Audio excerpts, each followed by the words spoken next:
नमस्कार दोस्तों, आप सभी का बहुत बहुत स्वागत है हमारे YouTube channel business education point पर। यदि अभी तक आपने हमारे चैनल को लाइक शेयर और सब्सक्राइब नहीं किया है तो हम आपसे पुनः निवेदन करते हैं कि जल्दी से जल्दी आप हमारे चैनल को लाइक शेयर और सब्सक्राइब कर दें। साथ ही साथ हमारे द्वारा एक बुक भी लॉन्च की गई है, सफलता की चिंगारी अब आपकी बारी, जो कि आपकी पढ़ाई के दौरान मोटिवेट करेगी और आपकी सफलता को सुनिश्चित करेगी। आप हमारे चैनल के द्वारा उपलब्ध 2019 की प्रारंभिक मुख्य परीक्षा एवं 2020 की प्रारंभिक परीक्षा की भी उपयोगी नोट्स प्राप्त कर सकती हैं। साथ ही साथ आप हमारी टेस्ट सीरीज भी ज्वाइन कर सकते हैं। डिस्क्रिप्शन बॉक्स में जाकर इंस्टा मौजू के लिंक से आप जानकारी और हमारे नोट्स वगैरह भी प्राप्त कर सकती हैं। यदि अभी तक आपने हमें फॉलो नहीं किया है तो आप हमें टेलीग्राम, इंस्टाग्राम, यूट्यूब पर भी फॉलो कर सकती हैं। चलिए चलते हैं आज की हमारे वीडियो पर। स्वच्छता का पर्यावरण व स्वास्थ्य पर प्रभाव समझाइए। स्वच्छता का अर्थ अपने वातावरण एवं स्वयं को हानिकारक तत्वों, गंदगी, कीटाणु आदि से बचाना, पर्यावरण एवं मानव स्वास्थ्य की निरंतरता स्वच्छता पर ही निर्भर होती है। आप हमारे वीडियो के द्वारा यह भी देख सकते हैं कि आंसर लिखने का कैसा पैटर्न होता है। हमने 6 मार्कर 5 मार्कर प्रश्नों को भी लिया है। एक बार पुनः देखते हैं। स्वच्छता का अर्थ अपने वातावरण एवं स्वयं को हानिकारक तत्वों, गंदगी, कीटाणु आदि से बचाना है। पर्यावरण एवं मानव स्वास्थ्य की निरंतरता स्वच्छता पर ही निर्भर होती है। हमारा जो स्वास्थ्य है उसकी निरंतरता स्वच्छता पर ही निर्भर करती है। स्वच्छ मन में ही, स्वच्छ शरीर में ही स्वस्थ मस्तिष्क का निवास होता है। स्वच्छता की आयाम वातावरण, शारीरिक, मानसिक, ये 3 स्वच्छता के आयाम होते हैं। प्रभाव में देखते हैं। स्वास्थ्य पर नवजात शिशुओं पर दुष्प्रभाव पड़ता है यदि आसपास का वातावरण स्वच्छ नहीं है तो।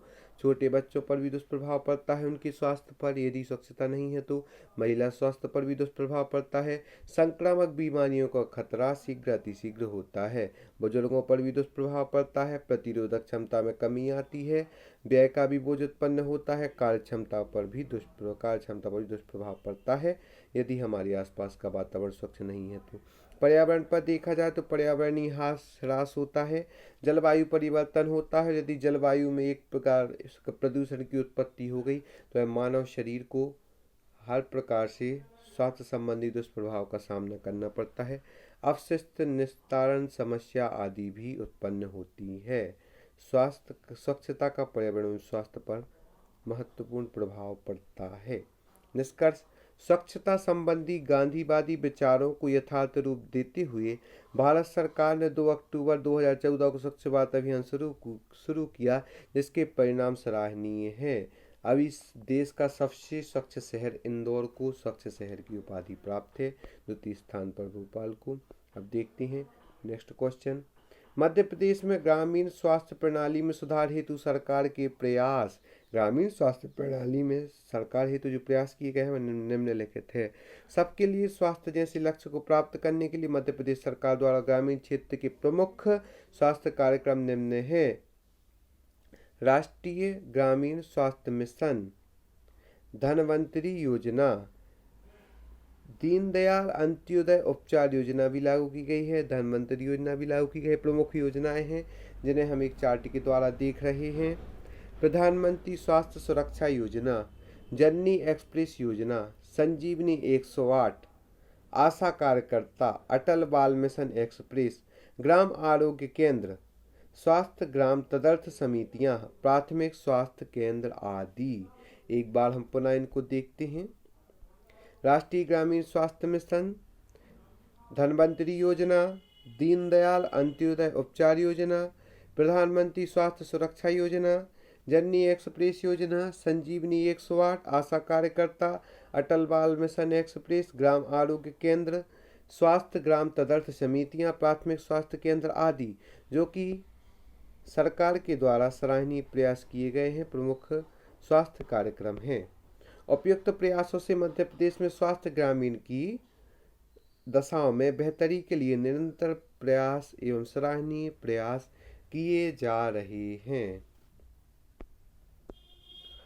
भारत में राष्ट्रीय खाद्य सुरक्षा अधिनियम के प्रमुख प्रावधान लिखिए। भारत में वंचित वर्गों तक खाद्य सुरक्षा आपूर्ति सुनिश्चित करने हेतु खाद्य सुरक्षा अधिनियम 13 लाया गया। इसका उद्देश्य सस्ती दर पर पर्याप्त मात्रा में उत्तम खाद्यान्न उपलब्ध कराना है। प्रमुख प्रावधान: देश की 2/3 आबादी लाभान्वित होगी इससे। इसके अंतर्गत 5 केजी अनाज की उपलब्धता होगी प्रति व्यक्ति। 3 किलो चावल दिया जाएगा एवं 2 किलो गेहूं दिया जाएगा एवं 1 किलो मोटा अनाज दिया जाएगा। 3 किलो की दर से चावल, 3 रुपये में चावल, 3 रुपये प्रति किलो के भाव से चावल, 2 रुपये प्रति किलो के भाव से गेहूं, 1 रुपये प्रति किलो के भाव से मोटा अनाज दिया जाएगा। 5 केजी अनाज की उपलब्धता होगी प्रति व्यक्ति को।